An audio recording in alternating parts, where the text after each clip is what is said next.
Servus, and welcome back to another episode of the Pro Hockey Pod, episode 7. Can't believe there's been 7 episodes already, but hopefully more to come. This week, we're joined by a good friend of mine. We met each other in the coaching world. I was just starting out. He was definitely a lot more experienced than me at that point. I'd had a long playing career in Germany, and as I said, he's done it all. He's been a player, he's been a coach, he's been a GM. Now he's on the other side of it. He's also been a color commentator. So this guy has had every job you can possibly have in hockey. Welcome to the podcast, Marc St. Oh, thanks for having me, Andrew. Glad to be here and talk a little bit about my story about doing everything in the hockey business. Yeah, I mean, I think it shows that you're a guy that can handle any situation, any job that comes up. So I think it's good experience that you've had throughout your career. To start off, we're gonna take it way back. So you were born in Ottawa. Is that where you first learned to obviously like play hockey and kind of craft your skills in the game? Well, I was born in Ottawa, but we lived at the time in Gatineau, so on the western side of Quebec, just on the other side of the river in Ottawa. And my dad started doing the outdoor rink, flooding the ice there. So that's how I actually started. So it was on the Quebec side, on the other side of the river, as said.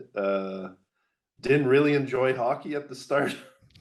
Apparently, that's what I was told. Had a bit of a temper as well, so I didn't like kids taking the puck away from me. Uh, One of my actually first memories was playing as a 7-year-old and really not enjoying that my teammates were taking the puck from me. So I remember slashing one of my own teammates. So that was one of the first episodes of my style of hockey, I guess. And yeah, stuck with it for a long time. We ended up moving to Orleans, which is on the east side of Ottawa, and that's where basically the passion for hockey grew from basically a career that wasn't supposed to be one, and I guess just the stubbornness and the passion for hockey came through at the end. So you said you obviously started a little bit in Gatineau there on the other side of the border, and then you moved to Orleans. So like, what was your minor hockey path like? Like, was it back then, was there still like triple A, double A, single A, or was it just kind of like whatever?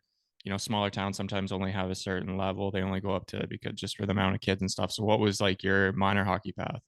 Yeah, so for us, we didn't have AAA in the Ottawa area. We only had AA. So basically, my path from novice all the way to midget was basically I was always one of the last 2 cuts on the AA team. So I started off playing as a forward till the age of 12. And like I said, always one of the last cuts. Then with 13, one of the coaches said, "Hey, you like the rough stuff? You like to hit? We're not allowed to hit yet. We're an atom, but why don't you try defense and I'll let you hit?" So that's sort of how the fun began. And the following year was Pee Wee, so you could start hitting. So I played as a defenseman and yeah, again was even as a defenseman always one of the last cuts from the AA teams, and I just always enjoyed playing hockey. Would be at the outdoor rink pretty much every day. Could walk there from home. Would go right out right after school, and yeah, that's basically the path in minor hockey. So whenever I turned 16, I hit a growth spurt. So most of the time I was a average size or smaller. And then after hitting a growth spurt with 16, it was like some people started noticing me. Um, Played my first year midget double A. So it was the first time I made the double A team. But with 16, most of the guys go up and play junior A or junior B in the Ottawa area. So I guess made some room for me. I also played high school hockey, which was at the time pretty competitive. Actually, most of the players on the double A teams also played high school, so it was a bit of a rivalry. Me going to French high school and then with the English high school, so there was some good battles out there. and ended up actually splitting our midget double A team because half the team was one high school and the other one the other high school, and we had lots of battles. But that's sort of my minor hockey path. So um, for sure, I think from all the teams I played for in minor hockey, all the guys that made it double A, I want to say I'm one from two who actually ended up playing pro or getting a scholarship. So I guess the stubbornness and determination paid through at the end. Well, it's also, I've talked about this with a couple other people. It's just kind of like being in a situation to play. So, like in your case, you were always like one of the last two guys getting cut, which I'm sure as a kid is very, frustrating and sometimes hard to take. But it's also about being able to go into a situation where, okay, if I played, double A, for example, as a sixth defenseman, am I going to get the ice time that I would get at the single A level? And am I going to play in the same situations at the double A level that I probably would the single A level that might benefit my growth as a hockey player more, especially at a young age?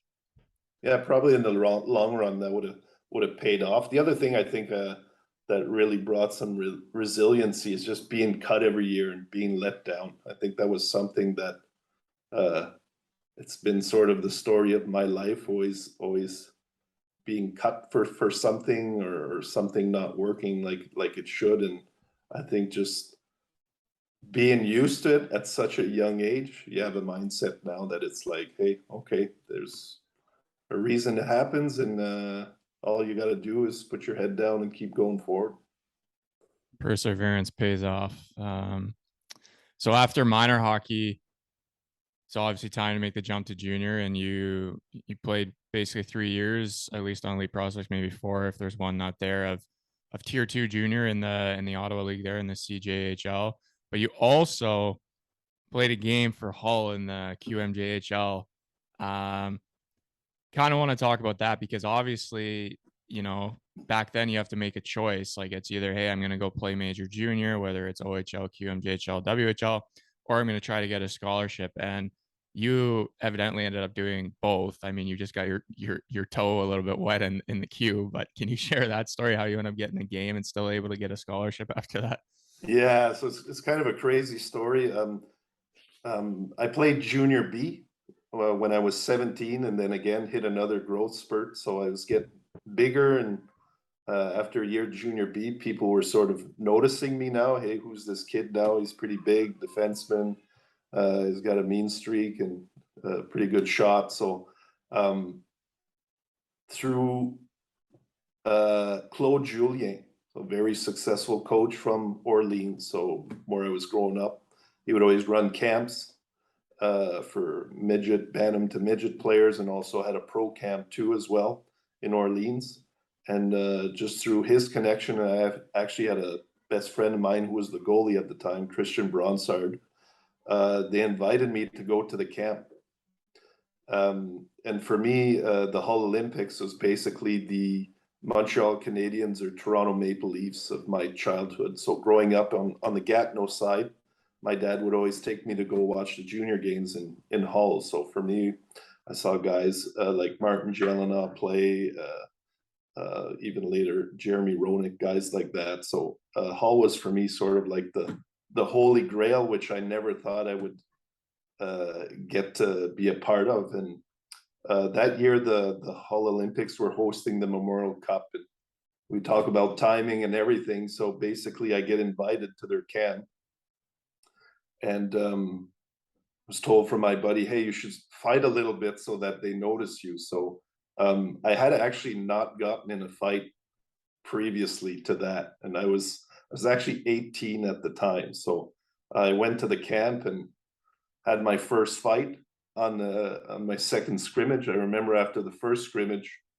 Claude Julien actually walked up to me and he said, "Hey, what's the matter with you? Do you have some glue in your gloves? Well, why aren't you dropping them?" So that's for me like, okay, that's the signal. I know what I have to do. So I ended up pretty much scrapping my way onto the team, and it was a team that was obviously loaded with the Memorial Cup being hosted there. So a tough team to make. Also, you're not one of their drafted kids, so it's like You don't have the advantage that these other younger kids that are a year younger have, which are trying to make the team and which were drafted by a scout. So again, the whole timing and connection factor was there. So I ended up playing their the first home game there. So I had lots of friends in the stands. It was a packed rink. I ended up fighting too, obviously, and it was kind of a surreal experience. I remember being actually on the ice for the last minute, and we were up 3-2. So I guess they must have liked or trusted me to play there. So after that, a bunch of cuts came down from the NHL and the American League, so the team sort of got filled up. I ended up sticking around for about a month, was a healthy scratch for a lot of the games. And then they just said, hey, we'll send you back to junior A and then we'll see what happened. In the meantime, we were also thinking, hey, maybe I should go to another team. I know Sherbrooke was interested at the time, but Hull wanted to keep me for the following year. I went back to junior A and played in Gloucester and had a pretty decent year, really offensively sort of took off.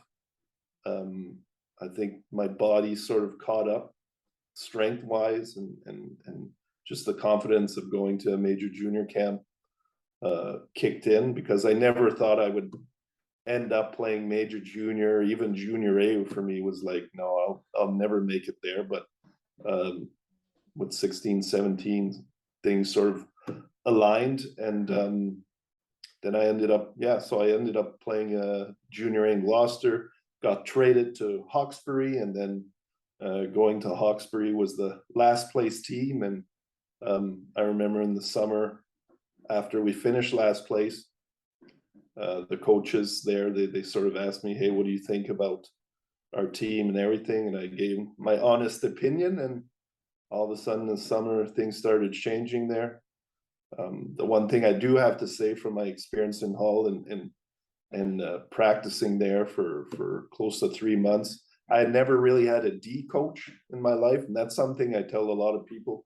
Most of the times in minor hockey, you have a coach, a head coach who's was a forward, and he coaches the forward, and whatever dad just wants to run the D runs the D, and probably never played D or anything like that. So really, when I was 18, having Claude Julien, who played NHL for the Quebec Nordiques and had a solid NHL career, he was the first defenseman really to teach me the art of playing defense. And in those 3 months, I had learned more than my whole minor hockey career. So it was sort of like late timing, but really learned a lot. And I think his track record speaks for itself for what he's done in the business. Yeah, and I think, as you said, it was maybe a little late, but you just kind of soaked it all in, and at the end of the day, it probably helped you take those steps forward. And even though you kind of doubted yourself, like, hey, major junior, never thought I'd be there, tier 2 junior, whatever, but you just kept every year proving people wrong, maybe even proving yourself wrong a little bit, gaining confidence. And like your last 2 years of junior, um over 400 penalty minutes, I must say. So you were not afraid to drop the gloves, use a lumber, whatever it is, stick up for teammates, which I back then especially I think was guys would appreciate that. But you still, as a defenseman, you're putting up 49, 48 points at this point in your career. So you're getting to kind of the last couple of years of tier 2 junior. Had your thought of going back to major junior just kind of got out the window? And then were you starting to transition more to, at the time, maybe CISU sports because you had played a game in the queue? Or was there back then, was it more like, hey, you could still go NCAA, like it's not like as strict as it is today? Well, basically what happened is after getting sent back to junior A from Hull, and they were basically telling me next year, we're going to have a brand new team. Most of these guys are going to leave after this, after the Memorial Cup, and we could see you fitting in. So I ended up going back to camp there. And then they decided, you know what, we're going to rebuild and go with young kids. So we're going to go ahead and send you back to junior A. So I went back to junior A and sort of had a solid year there. And that's where the NCAA scouts started noticing me as well. So you'd get a scout that would talk to you, and then as soon as you'd hear the major junior story, it'd be like, oh well, not sure we want to burn a year with this guy redshirting. So there was a lot of talks on that side, and after a year of sort of being let down, I had actually written my SATs in case this would happen. I thought the following year I'll probably end up going CIAU, which the University of Ottawa had approached me at the time, and I was actually pretty convinced about going there. And the coach at the time came to my house, and my best friend was actually there too. He's living at our place, and he was playing American League at the time. And then we had a discussion with the coach and sort of the straight up questions, ice time and everything. And it ended up not going well. It wasn't a good discussion. And then I decide, you know what, I'll go back to junior A and see what'll happen. Maybe I'll get an opportunity to go play somewhere else, CIAU. My last year at junior, we had a pretty stacked team. There was still once in a while NCAA scouts that would talk to me, but it was the same story. As soon as they'd hear the major junior, then they'd shy away from that. So we ended up winning the Junior A Ottawa League. I was captain of that team. And then the Fred Page Cup, which is basically the Eastern Junior A Championship, where the winner would go to the Royal Bank Cup, was in PEI. And if you don't have a scholarship in the US and you don't have major junior experience, then you're not getting any money as well. So I always heard that, there's some ways to get some money to go to university out east and play there. They bring you to hockey camps in the summer where you work, get some money so you pay for the university. So I was sort of set on a path towards playing university hockey in Canada out east. So we went to the tournament. I had a great tournament, and we had another guy on our team was top scorer, and new NCAA program, Wayne State University, went there to scout him. And it just so happened that I had three great games as the head coach was there, and he was starting a brand new program. Bill Wilkinson was a long time at Western Michigan, and he had to start a program from scratch. And the first year didn't really count. You weren't in a league or anything like that. So after having a good tournament, he approached me. I was also approached by St. Mary's, Moncton, PEI, that were also interested. And I just thought, you know what, I always wanted to go to the US, play NCAA. This was a chance, a new program. They were going to give me a full ride, even though I was going to sit out a year. And after that, I had just made the decision, you know what, let's go to the States. We went to visit Detroit. It was quite the interesting visit. I don't think it was a typical university campus visit. Most of the students there are commuters, so the campus is not that special, or wasn't at the time. It's right in downtown, so a lot of street people hanging around. They didn't even have a rink, so the plan was they had showed me the arena that they were going to build put a rink inside an old rodeo and circus building. So we were actually in there. There was a circus going on, and it had a sort of a neat vibe, sort of like a Tiger Stadium, old Tiger Stadium vibe. And they ended up putting a brand new rink in there and new dressing rooms and turning this into a great facility. So that was the start of the new chapter, going to the US and being ready to redshirt a full year and just practice just to get the chance to play NCAA. A lot to cover there. Before we talk about the actual NCAA experience, at Wayne State, I wanted to ask you. So back to kind of the last part of junior there, like when you were growing up, like was there still that stigma of, hey, it's major junior or nothing? Like NCAA, I feel like back then NCAA, at least in my experience, like I grew up in Peterborough, so I knew the OHL. You obviously grew up like Gatineau area, so you knew like QMJHL. I felt like back then it was like a lot of people were really like, hey, I need to make the OHL or QMJHL because that's going to get me fastest to NHL. And then after that, it was like, if I burn eligibility, okay, I guess I'll go CIS and whatever CIAU. And like, was NCAA hockey like a lot of people talking about it in your experience? Because like in my experience, I only heard it from like my best friend's dad. Before that, as I said, it was OHL or nothing. But like in your experience, was it something always on your radar? Uh, I mean, for me, it was the OHL and Quebec Major Junior. We had the Ottawa 67s there as well, which I'd go watch, and I had friends that played there. So you sort of had that, like you said, the idea that you have to go to one of these leagues, get drafted, and that's the only path to go to pro and make the NHL. I think that's sort of the mentality. My parents were never, you know, aware of rules, NCAA rules, or like even like for them, it was just like I think they were actually surprised that I was getting this far as well with my with my hockey. So we never even really considered, hey, what happens if he, he plays the a game major junior and then he can't go NCAA. That wasn't even a thought. Like I said, for us, we'd go watch the Olympics as a kid. I'd go there with my dad, and it was just great memories seeing that type of hockey. And as a small kid, you're just such in awe. So whenever Claude Julien had asked me to go try out for them, I was like, there was no hesitation at all.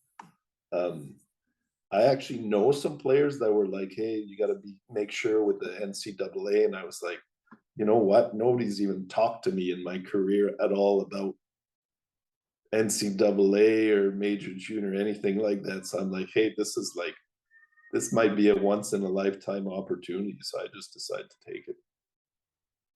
Oh, that's fair to say. And then now, time at Wayne State. So obviously, as you said, because you played a game, you had to redshirt a year. So that was the rule, so that you could be. So technically, I was going to say one of my questions was, did you feel going as a 21-year-old freshman helped you? But I should say going as a 22-year-old because you ended up sitting the first year. Like, do you? We joke, but do you think like kind of going later to college kind of prepared you in a sense for everything that came with it? Like being in that, as you said, it wasn't a traditional college campus. It's a new school. They just basically put together a rink and a circus tent, rodeo hall, or whatever. And then also like your first year playing, you're 22 years old. So you've also now sat a season. Do you feel being older kind of prepared you for the college game? Because it is an older game. Like you're playing against guys between the ages of 21 or 19 to 24 normally. Yeah, it sort of did, but it was like, I think physically you're way more ahead than an 18-year-old that's just starting college. But uh, actually, what's interesting is like the story about getting to my first game, which was also kind of another adversity that I had to get to. So what happened is I sat out a full year, just practiced the whole year. I think I got to play one game. It was an exhibition game. So I sat out the first year. Actually, our home opener in Detroit, Gordie Howe was there, and I was on the sidelines, and he sort of asked me, "Hey, how come you're not playing?" And then we got chatting, and then he said he had to sit out one year and it was tough, and he sort of gave me like, "Hey, don't give up" type of thing. So that's just another surreal story there, meeting Gordie Howe in Detroit. But so I ended up sitting out a full year, and then in the summer before the year I was supposed to play. So what happens is you sit out a year in the number of games you played. So I'd played 7 exhibition games and 1 regular season game. So technically you're supposed to sit out a year and 8 games. So in the summer before I was able to play, we got a new athletic director, and he had asked me, "Hey, do you have any proof about the major junior thing, just to make sure we can get you cleared?" And I got the Olympics to send over the contract I had signed whenever I played for them. So played the one game, and I was actually over 18 when I signed it. So you're considered an adult, you're over 18, you signed a what they consider a professional contract. You just sat out a year, and in the past, there's never been a player over the age of 18 that had a signed contract, played major junior, and then was allowed to play NCAA. All these cases where contracts were signed were of players that were 15, 16, so minors. So he ended up sending this contract to the NCAA, and right away the flags went up. Red flag, he's 18.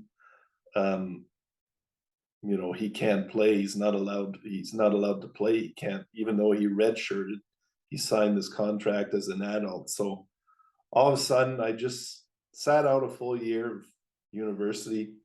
We're 3 months in, and now they're telling me that I did this all for nothing. So it's basically, there goes my scholarship. There goes the dream of playing NCAA hockey. Even didn't know where I would end up playing hockey after that. So I ended up having to go, not in front of court, but in front of the NCAA. So it's basically, I had to write a letter back in to the NCAA. And the good thing that had helped me was back in when I was 18, I had a neighbor in Orleans that worked for Peter Chiarelli. Peter Chiarelli was a lawyer previously, and then he went into the hockey world, and he was also an agent. And he had written a letter for me to the NCAA saying, "Hey, I realized I made this mistake. I do want to go on and play NCAA at some point." So we had just done this through my neighbor and just luck and whatnot. And the NCAA actually had this letter. So they had this letter that I wrote that was written when I was 18. Then I wrote another one when I was 21. And it was basically a court case. You had to go there. There was a panel of 8 people that asked you different questions. It was about an hour call. And then at the end, they were going to make their decision whether or not I would be able to pursue my hockey career at Wayne State. So another kind of a crazy adversity that happened to me. And it ended up, I got a call the next day saying, "Hey, you're in, you can play this weekend." And that was the start of basically my NCAA career with Wayne State. My first game, I actually got tossed out in the first period. My grandfather came down from Hamilton to come see me play. The whole family was there, and I think it was maybe my third shift. I just smoked somebody from behind and got tossed out. And yeah, kind of a funny story, but the 1 year of sitting out definitely hurt hockey wise. Just the way you think the game. If you're just practicing, it's one thing, but certainly it took a while for me to adjust. Title of this episode should be Mr. Adversity, because it seems like it seems like every story you have is about something that possibly could have went wrong and you got through it. But no, like yeah, that definitely would have made it tough, like not playing hockey for a year. Basically, like practice and games are completely different. But I felt like, just looking at your stats and stuff, like you were able to each year, take that step forward, take that step forward. So like by your senior year, 24 points as a defenseman in 36 games is pretty good. And I think that also, by then you were playing, kind of better hockey. You'd able to progress every year, and it helped you kind of transition, which eventually you went into right after, was the pro game. And I've talked to a couple of guests about this. So being an undrafted player going into the pro game. So back then it was you had the UHL as well as the ECHL and stuff. Can you talk about kind of that year and a half of doing that grind, I will say, because especially back then, I'm assuming it was just, pretty crazy, something that able to play through and obviously learn from before heading to Europe. Yeah, no, I think that whenever I was playing NCAA, I always knew that that would be the next step. I didn't even consider, not going pro somehow at whatever level. Even I think we ended up making the Sweet 16 NCAA my last year, and then for me that was like, hey, that's another great opportunity to show myself, maybe for the pros. We ended up with Wayne State winning all 3 years the CHA division championship. My last year I was MVP, so um, I thought, hey, perfect timing again, maybe get noticed. And then one of the things that I always think is sort of like in your career, whether it's business or hockey, you sort of always get people that get put in your path. And one of the things I was doing when I was at NCAA is every summer I'd go work hockey camps. So I ended up making a good connection with Bob Hartley. I'd go work his hockey camp in Hershey, Pennsylvania, and then he'd do one in Hawkesbury. I would also do Jacques Martin and others. So these are both Ottawa coaches that are in the NHL. So I would do his camp as well. So again, talking to these guys, seeing how they are, and a guy like Bob Hartley, he'd bring me out on the ice one-on-one and do drills and stuff like that, and that just showed the type of person that he is. There's a Stanley Cup winning coach. He's running a kids camp in Hershey, Pennsylvania with 250 kids. It's a 24-hour job because he's always there, and then he'd still take an hour of his time to go on the ice and do stuff with me. So whenever I stopped NCAA that summer, I actually got drafted in the UHL, which I didn't even know there was a draft. So after we got kicked out losing to Colorado College at Sweet 16, 2 weeks later I got a call from Elmira in the United Hockey League saying, hey, we drafted you. You want to come and play a couple of games with us in the playoffs? So I ended up playing a couple of games with them. They were playing against Fort Wayne, ended up losing. And then in the summer, it was sort of like, okay, where do I go from here? And Bob had come through to get me a tryout in Atlanta. He was coaching Atlanta at the time, the Thrashers. And actually, Peter Chiarelli, who had remembered me because of that letter back then, he was in Ottawa, and he invited me to the Ottawa camp. So kind of a neat story. And I felt just because of the chance and the support and the time that Bob had with me and everything, that's why I decided to go to Atlanta. Obviously, you're just a tryout. You're not a drafted kid or anything, but it was kind of neat to see that whole experience. Did the camp, then I went to Chicago, the American League, and then got cut from there too. And then you end up in the East Coast, and it's sort of like, okay, well, where do I go? So I had about 5 teams that were interested, and then I decided to go to Charlotte because the year before they were affiliated with New York Rangers. And then it's a lot of luck and timing. You go to the right place, right coach, get the call ups. I never saw the NHL as a possibility, but the American League, I thought, there's a chance I can go there and play. So my goal was to get called up in the American League and sort of try to stick there. The pro game is totally different than the NCAA, where you're playing the 2 games, you're going to school, traveling, you have a lot more free time, but the traveling can be very grueling, especially in the East Coast Hockey League. Not much time to work out and stuff like that. So it was a different grind, and just another level where you have to get adjusted. It took me actually quite a while to get adjusted. I think I scored my first goal after 23 games. And it actually ended up being a hat trick that game. So my first pro goal was also my first pro hat trick and my only hat trick of my career ever. So kind of a funny story. And at the trade deadline, it was kind of a rough year with the coaches, and New York wasn't going well. So that sort of trickles down. Our coach ended up getting fired. He was mad at everybody. Nobody was getting called up.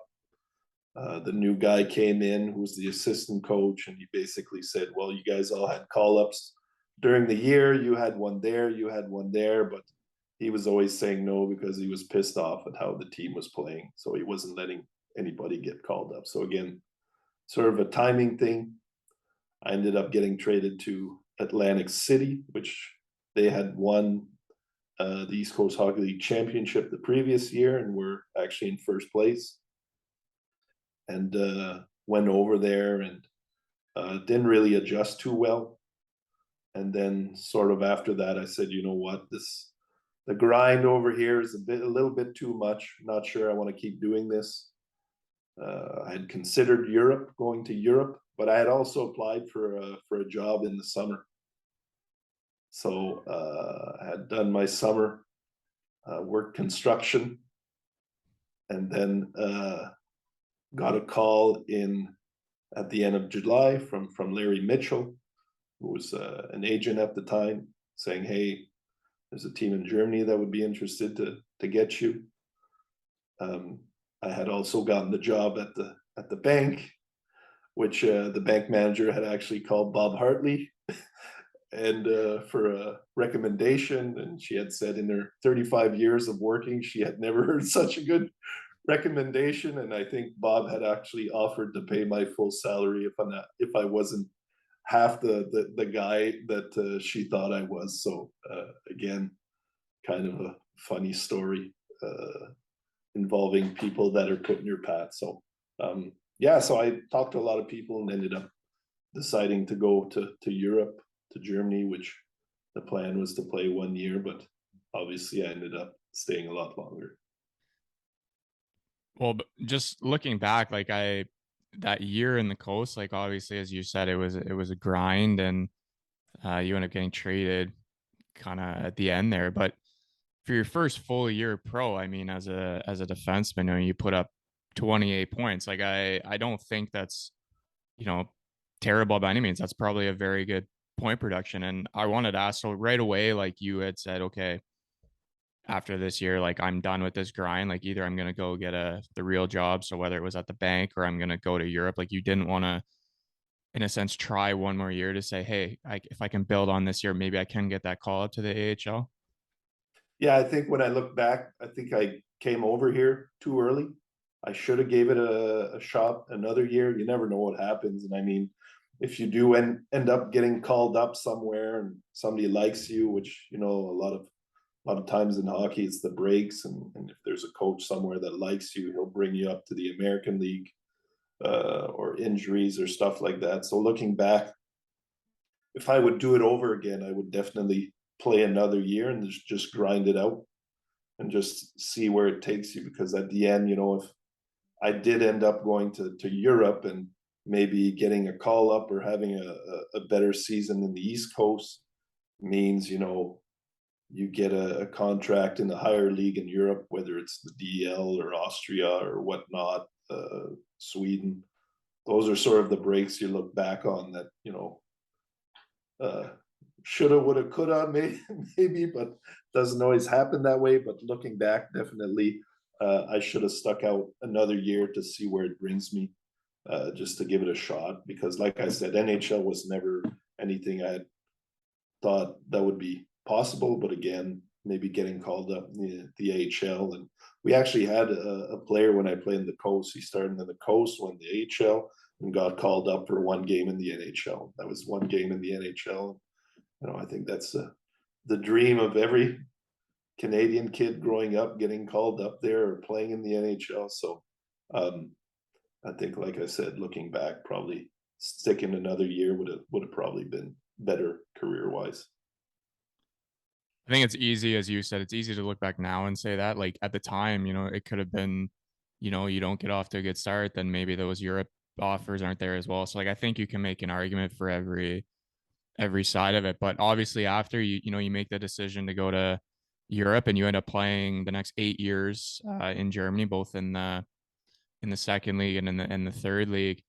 And Larry Mitchell, who evidently was an agent at the time, he ended up being your head coach in Landsberg there, I believe. But uh, how was the hockey back then, especially in the two different leagues? Because obviously, I hear stories of the money being thrown around and for some teams in the second league, especially back then, and even the third league. Like I think it's a little different than it is today. Like maybe today it's a little more spread out, but back then, like, were both leagues like pretty competitive, and any team could beat any team on any night? Yeah, well, I think when I look back at like even the third league when I came over here, you were able to have 5 imports. I think it was 5 imports for the third league and 6 for the second league, and the DL was 9. So it was still a good league. I mean, if you're putting that many imports over here, and yeah, looking at it, I mean, money wise, I don't see a huge change, to be honest with you, with what I had heard guys were making. I mean, as far as salary wise, it's like when you hear one guy's making a lot of money in one team, then you think, oh, they're all making that. So, but I don't think it has changed that much from what I've heard and seen. But certainly hockey wise, it was different because of the import rules and um, just the way the hockey was. And yeah, going back playing for Larry, who actually he's the agent who got me over here, and then after my first year, he said, "Hey, I'm going to coach next year. Come and play for me." So it's kind of a neat thing, and obviously his career really took off after that. What I wanted to comment too on is like you were part of, I believe, two teams that were promoted.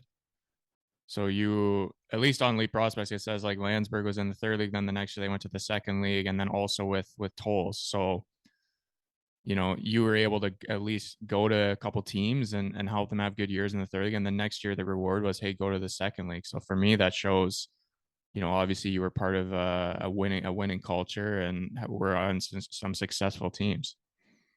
Yeah, no, I think those were always fun teams to be a part whenever you win. I mean, even looking back, looking at winning in junior, even university. I mean, it was one division, but we still won it every year.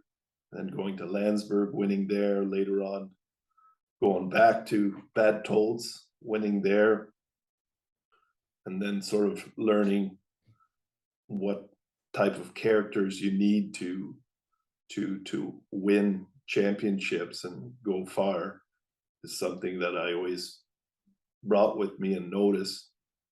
And whenever I ended up hanging them up and later on going the coaching and GM, it's always players I look like, hey, you sort of look for winners, guys with the right character. So um, certainly those were things that always stuck with me as far as what kind of people you need to surround yourself to be successful. I wanted to ask too.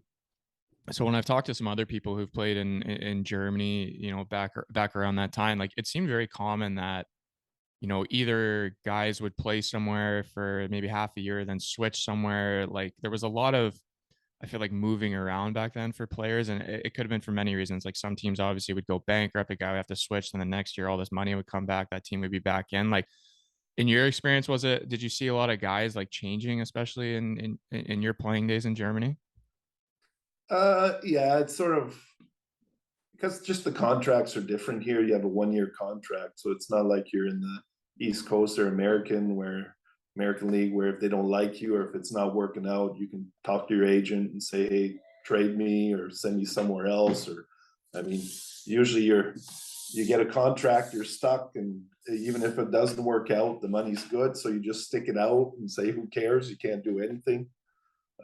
Me on that side, if it wasn't beneficial and I wasn't having fun, then it was like, okay, let's move on. And that's what happened. The 1 year in Ravensburg was just a bad timing. Had gone operated in the summer, a second elbow surgery, which that was another topic of my career in Germany, nonstop surgeries in the summer. So yeah, it was just a bad timing. And then I decided, hey, bad tolls to go there. And then there was actually another year where I had gotten a last minute knee surgery whenever I was in Heilbronn. And then yeah, things weren't clicking too well with the management and the coaching there. So it was also there to think it was better to part ways than to stick it out. But again, it's sort of a timing thing, and you see it every year. I think here in Europe, where hey, if it's not working with a player, let's just part ways. Most of the times, the team gets a new player, the player gets a new team, same thing. So it usually ends up working out the best for the both. And evidently, you ended up getting your German pass while playing in Germany. I do want to talk about, because I've heard this story so many times, and I think it's so funny, and I think the listeners would love it too. But can you explain what was happening when the final Yeah. processes of this? So basically, what had happened is I was able to apply for my German citizenship in the summer. The team in Heilbronn was pretty upset with me because of they had found out I needed knee surgery. I got knee surgery in June, and the June camp started August. I did the whole camp. Obviously, you'll lose a lot of muscle whenever you get operated, and probably should have just sat out and worked on my leg, but stubborn me just said no, I'll help the team out. And I skated and was basically playing on one leg. And in the meantime, I had applied for my German citizenship. After 2 regular season games, I was brought into the coach's office, told that the GM was gone to his lawyer and they were going to tear up my contract, and then that my season was over with that team and I should go look for another team. So I went home and we actually had practice that day. And in Germany, it's sort of like, if you don't show up to practice, then it gives them a reason to tear up the contract without having to pay you out. So I actually ended up going back to practice that time. And then obviously the coach wasn't too happy that I was there. So he decided the best thing for me was to bag skate me at the end of every practice for a half hour, trying to get me to break down and quit. But again, the stubbornness of being cut all those years and being told you're not going to get anywhere came through. And after 3 weeks, I ended up breaking down that coach, where he wouldn't even bag skate me anymore. He would just say, you know, the routine, and then I'd go out and do it on my own. So 3 weeks of doing that. And then he came back and figured out, hey, we can't get rid of him. He has a contract. I had done all the physical testing. Sure, my knee was not strength wise where it should have been at the start, but it was just a question of time. And then all of a sudden I was back in the lineup. And like I said, I applied for my German pass and ended up getting my German pass probably the day before I was put in the lineup. So being stubborn and bitter, I decided to not tell anybody that I had my German pass and kept playing for a good 3.5 months as an import, where I was a German. And then meanwhile, just said, you know what, that's enough. I need to find another team. I have a German pass now, and ended up going to signing in Schwenningen. That's a classic German story for me. Like that. That's hilarious, but good for you. Obviously, persevered through it as we talked about. And in the end, you know, they end up losing out on a guy, a right-handed German defenseman. So for me, those are unicorns. So must have Yeah, we felt always good. talked about that, the right-handed German defenseman. There's not too many of those around, but yeah, no, it's just a situation, and I guess at some point when you're old enough and I mean, the hockey business is hockey business. I understand that side, being on both sides. At the end of the day, I think it's still people you're working with. Sometimes you try things, they don't work, and sometimes you think, oh, we can break this person down, and really they show that they're stubborn and resilient. So that was just one of those things where I thought that they never gave me the chance, never appreciated the value that I had. So I decided to not inform them that I had a German pass and kept playing as an import till January. So yeah. Yeah, that must have felt pretty good. And then, obviously you played a couple more years there, and then like we know this, I believe you had to stop playing just because of injuries. Like you suffered a bad concussion, correct? Yeah, so I think many hockey players or who's heard the bad stories about guys ending their careers or having a concussion that lasts a longer time. Uh, that nightmare was my reality. How I ended up my hockey career. I actually was considered maybe I maybe got a year or two left. We'll see. And then just one game in Bremerhaven, just basically gotten hit thousands of times in my career and just fell awkwardly on the back of my head, and yeah, suffered some balance, nerve damage, also eye issues, and after that was basically 2 years of hell, having 24-hour headaches, dizziness, double vision, uh, light sensibility, the whole program, pain just nonstop, no medication would help, being sent from one doctor to the other, or doing one physiotherapy to the other all over Germany, went to Canada, met some people there, and just uh, there's no miracle cure for this. But just with trying so many different things, eventually after 2 years, things got a little bit better where I said, hey, I need to get, just for my sanity, get back into the hockey.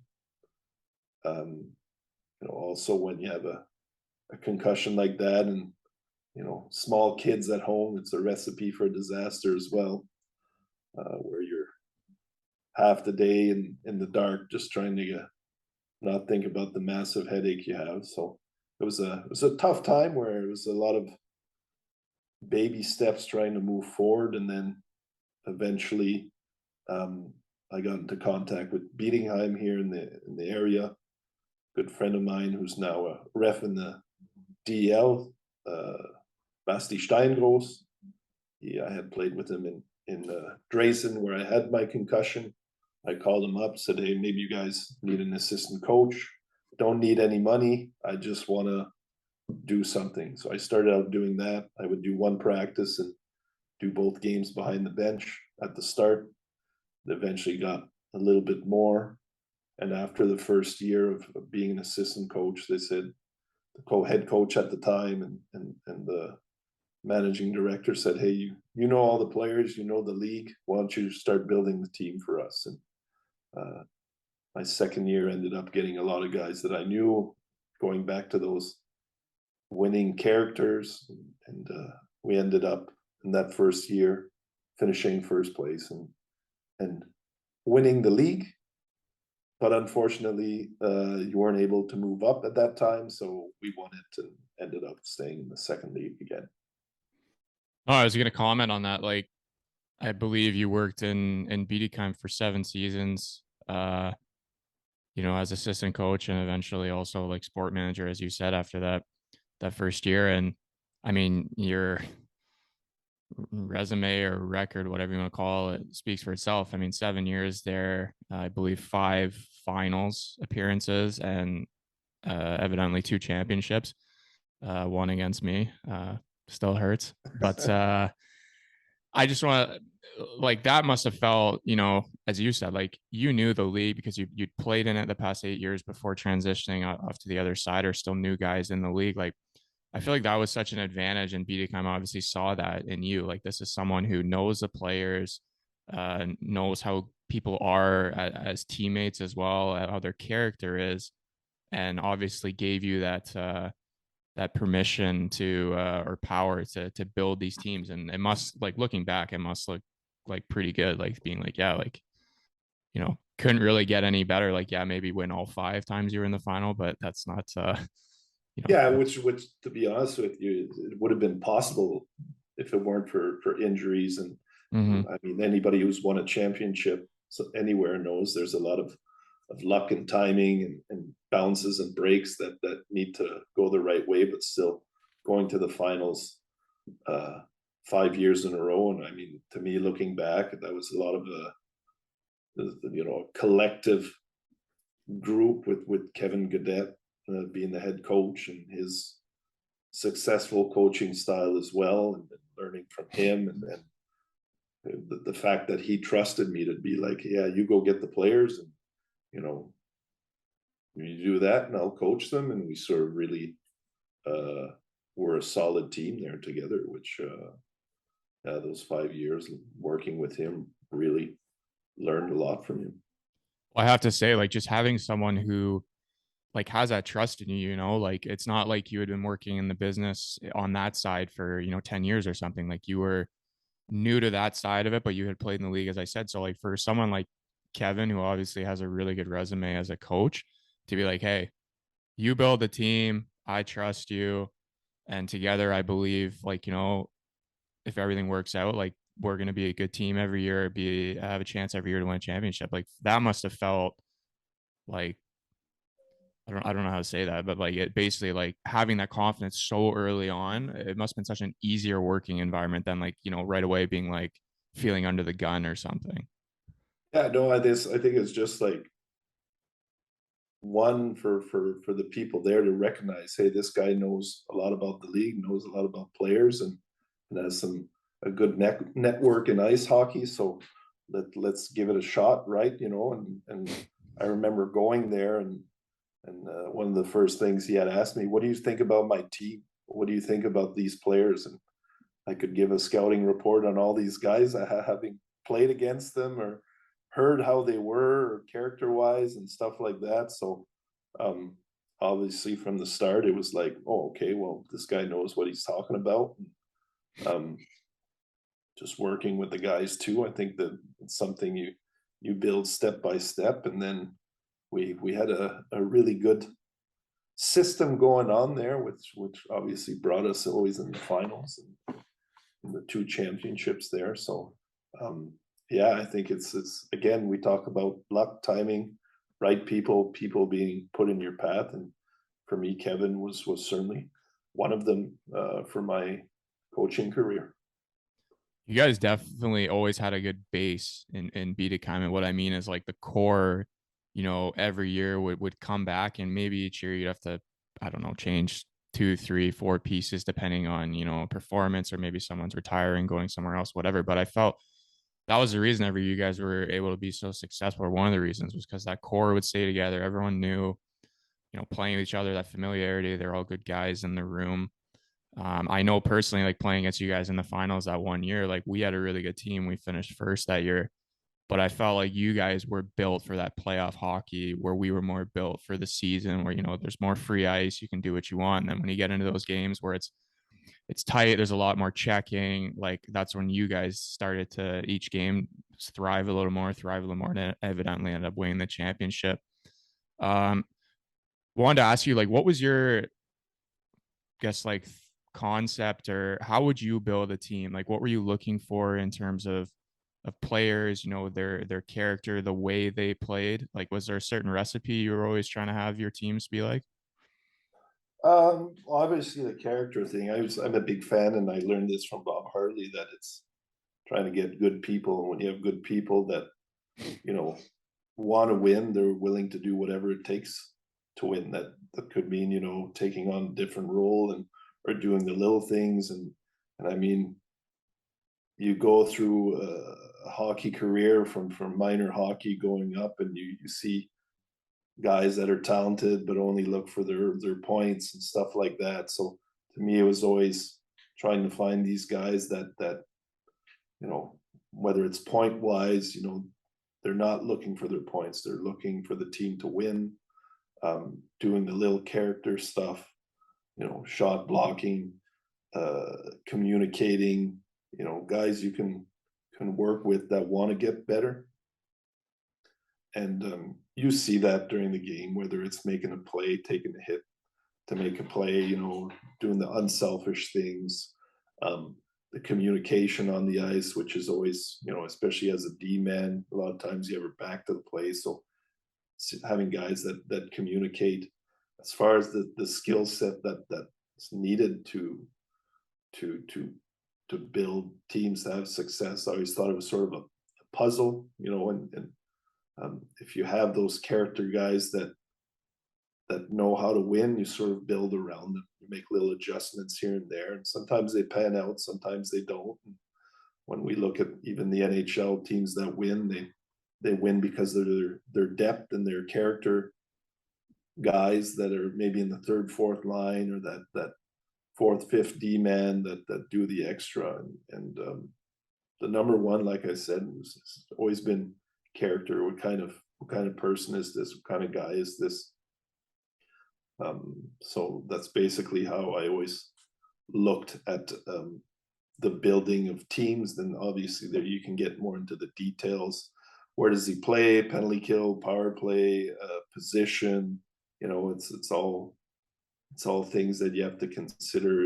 You need your shooting D man, you need your puck moving D man, you sort of need your shutdown D man, and these are all little chess pieces that you need to build. And whenever you have the right picks, it's fun to see, because I think having 22 great picks is kind of difficult, but if you can get 17 in there, or the majority, then usually the other guys follow. And in those teams we had in Bietigheim, we always had uh, great leadership experience, and obviously also having Kevin there behind the bench, who had won numerous championships too, it was just a really good recipe.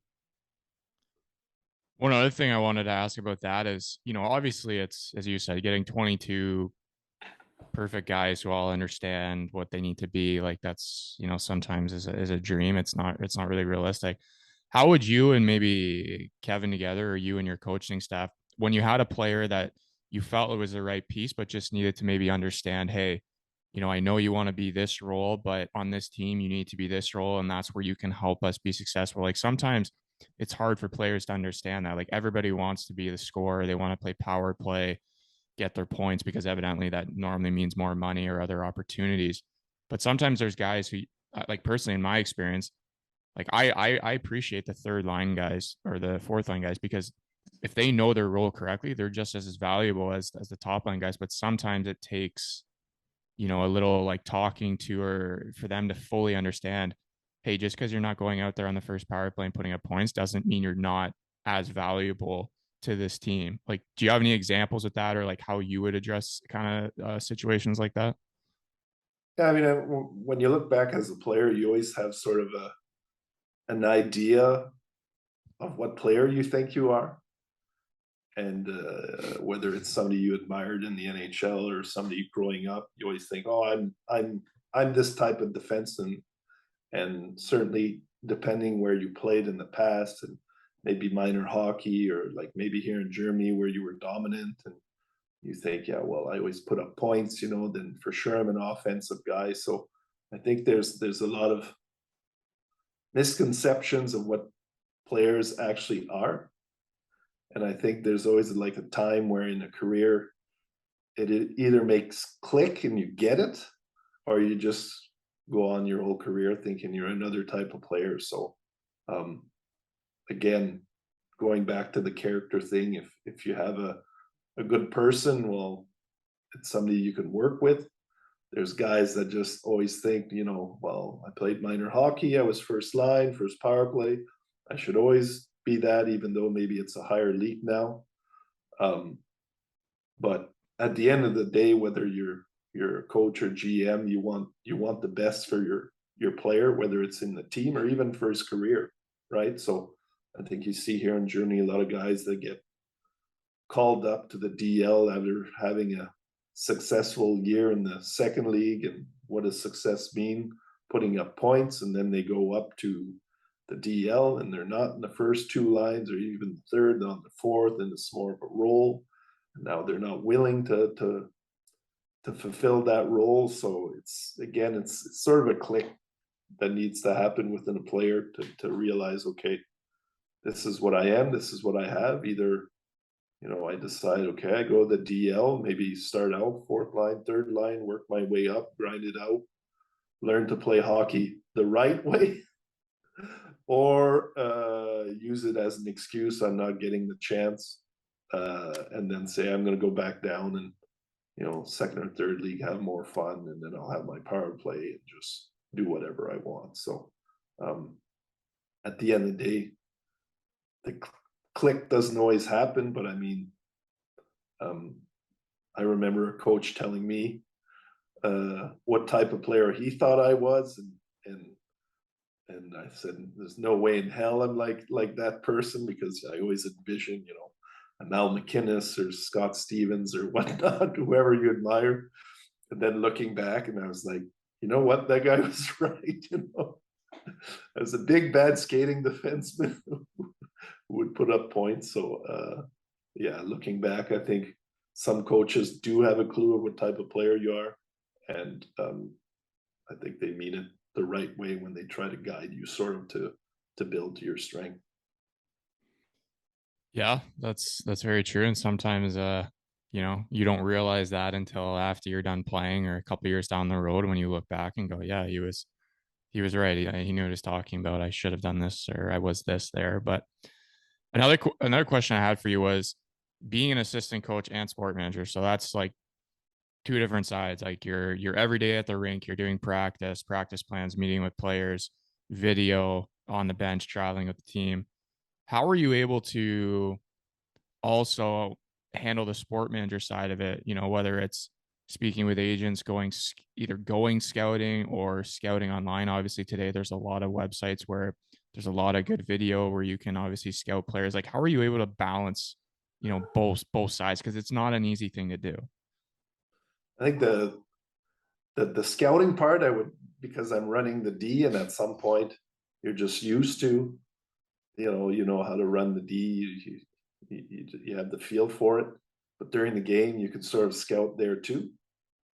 I think you get a different view as well when you're down on the ice and you see the body language and the players talk and everything. So I'd sort of try to get it done there. The harder part was really being between a managing director trying to run a team and what he thought, a coach that's thinks he sees one thing, then as the assistant coach you're sort of also close to the players too, and you're really in the middle there, and there's discussions and conversations that happen behind the scenes that whether most of the players don't hear, the coaches don't hear, or even the managing directors don't hear. So I think trying to keep afloat between all of these power struggles and information, that was probably the hardest thing to do.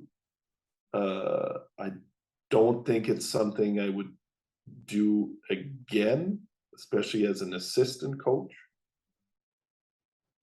But looking back, for me, was the best way to get into the hockey, and just to learn every type of position as well.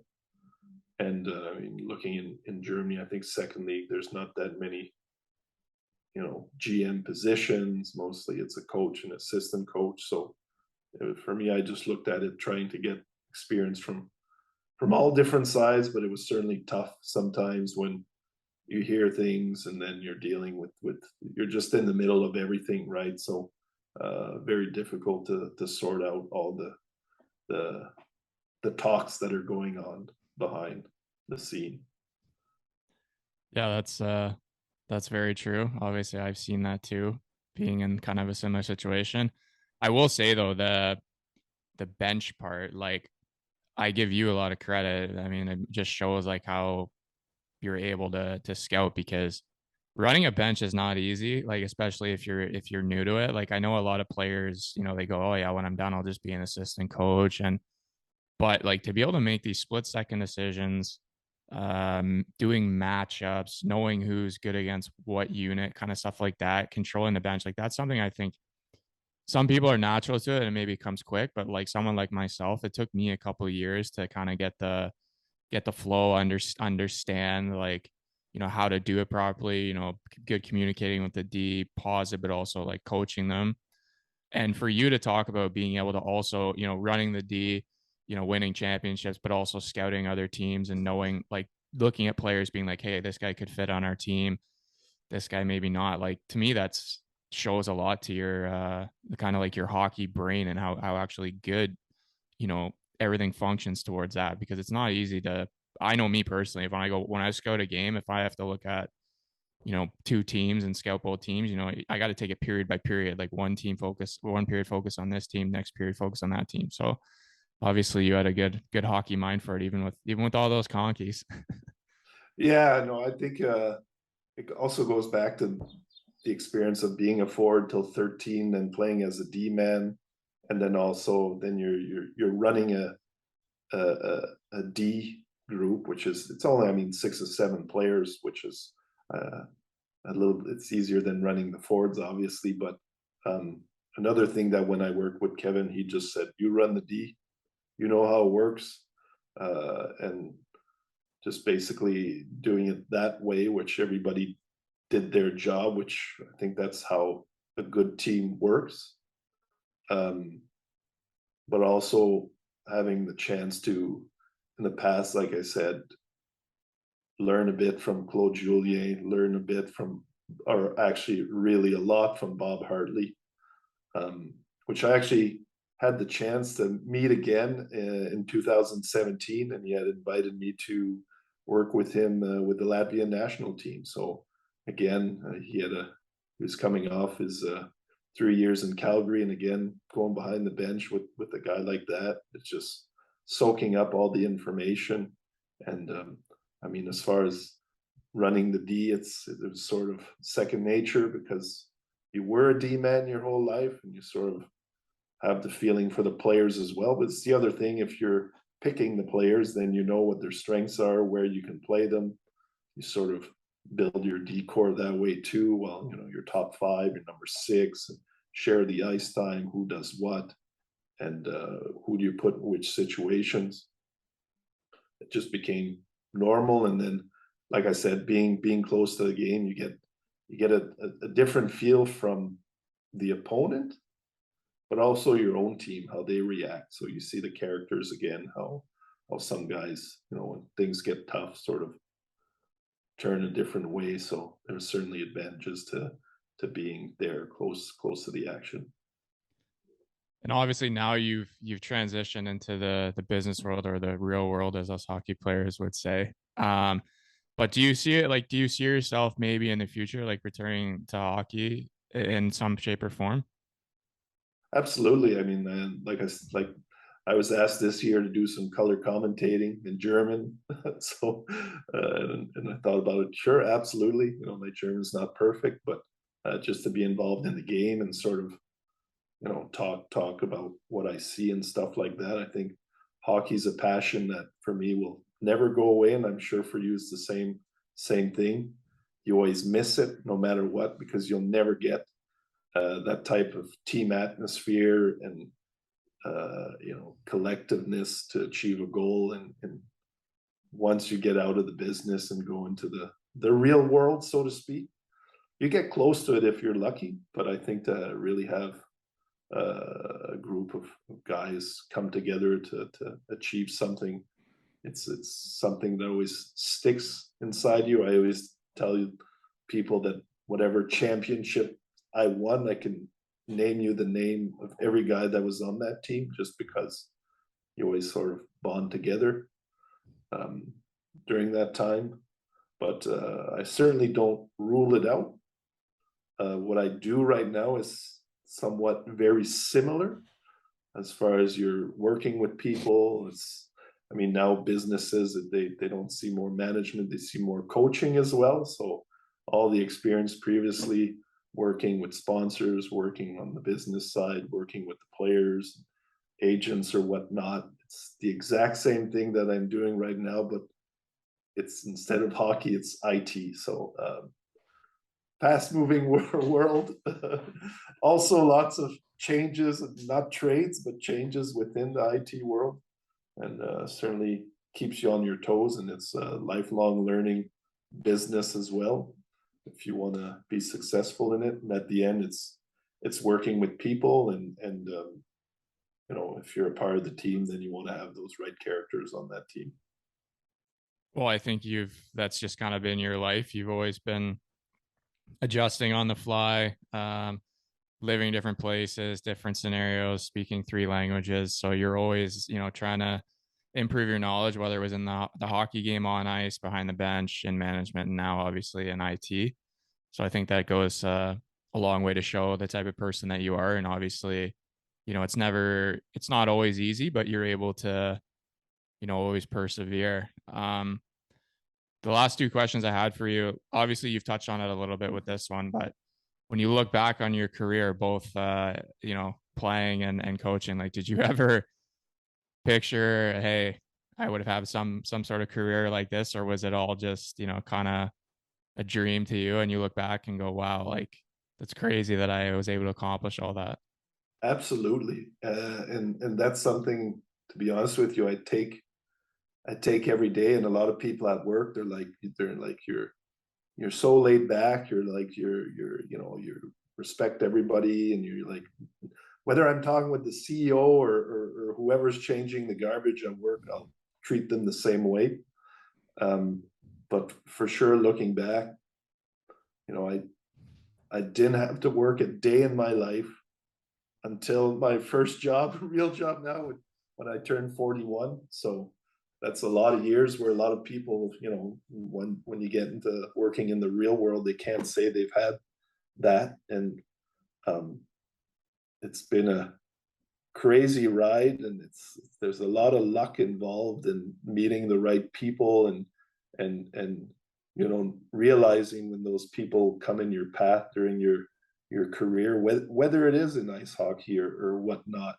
And these are the people you have to realize, hey, I can learn from this person, whether it was I can go back to junior A as Sean Camp as head coach, who coaches now the University of Guelph.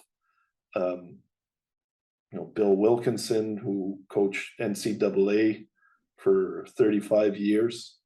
Claude Julien, even, certainly Bob Hartley, who has had a huge influence in my career, and somebody that I look up to very much. These are all people that sort of come in your path. And then, like I said, there was never really a plan to go this far, but it took me this far. And right now, hockey's a big part of my life. And I think anybody that knows me knows that that's a passion that you carry with you all the time. There's some ups and downs, and there's good things and really bad things like that happen, whether it's injuries, career-ending injuries, but those are all, or getting cut your whole life. But that's all a part of life, and I think sort of makes you stronger, and enjoy the good things there, and that come through your path. I think you raise a really good point, and I'm guilty of it. And I'm sure there's so many people as well, as, treating hockey, whatever level it is, minor hockey, junior, NCAA, OHL, pro, like you're treating it as like it's a job and it's a grind to do it. But, as you said, you never worked a day in your life until the age of 41. Like, and that's what I feel like I definitely didn't cherish as much was, I dreaded going to the gym sometimes, or dreaded going to the rink, when really it's like, you're getting paid, or you're paving your way to maybe get paid one day to play a sport you love. And really it isn't work. Like and now I look back and, you know, if I went to the gym at 10, that was too early for me. Like when I was playing, and I always used to complain. And now it's like I would go at 5 a.m. every day if it meant I could play again, because it's just so much fun. You don't, that understanding of being on a team, the camaraderie, the locker room atmosphere, being at practice every day together, joking on the bus, like that's stuff that you can't get back. And for all those listening, like I hope you do every week. We kind of harp on these things. I bring this argument up all the time because it is something that people get lost on, and then they look back when their career's done and go, "Oh, I wish I had enjoyed that process more. I wish I had enjoyed college more," or whatever it is. So, um, I'm happy that you that's how you approach life, because obviously it's a good way to do it. And as you said, it doesn't matter who you're talking to. Very laid back, easygoing person, always seem happy. The last question I have for you is, when you look back on your younger self, so 16, 17, 18, what piece of advice or pieces of advice would you give to your younger self, and also to the younger generation listening right now, you know, preparing for what's next in their hockey careers? For sure, get as much information as you can. Get some guidance. Try to find the right person that could help you guide way. I think I sort of made my way through, like I said, luck, stubbornness, resiliency, timing, whatnot. Probably a career that probably shouldn't have had, but especially young, and don't get fooled by these like agents that are out there selling the dream and everything, because the dream is, I don't know what the chances are of making to the NHL. Is probably 0.1% or whatnot, but just to have as much information as you can to bring you on the right path. And that, I think, it's more up to the parents. The other thing is really the passion. I think that's the most important thing that has to keep you going. And I see a lot of kids that, everybody tells you that this is the next great kid, but the passion is not there. So for sure, like we talked about, this is a game we play, and to bring that passion every day, and to invest the time. If it is your passion, then invest as much time as you can. I mean, yeah, that last one, especially, like investing the time, because as I just said, like eventually you'll get to that point where you don't have any time left in the playing atmosphere of it, and you'll definitely miss it. But yeah, Mark, I appreciate you taking the time. Obviously, you had a very unique career, both playing and then good experiences in the coaching world. And hopefully everyone listening will be able to take what you've explained today. You shared your journey and be able to use it towards achieving their goals. So thank you again. Oh, appreciate you having me, and I think everybody listening out there, I think there's always a way to have a career, even if you're not supposed to, and if you believe in it, and somehow never give up, whether it's as a player, even as a coach. Whatever your aspirations are in the hockey world, go for it, because once you're in it, it's the best time of your life. That is very true. So thanks again, Mark. And for those listening, juice and chow.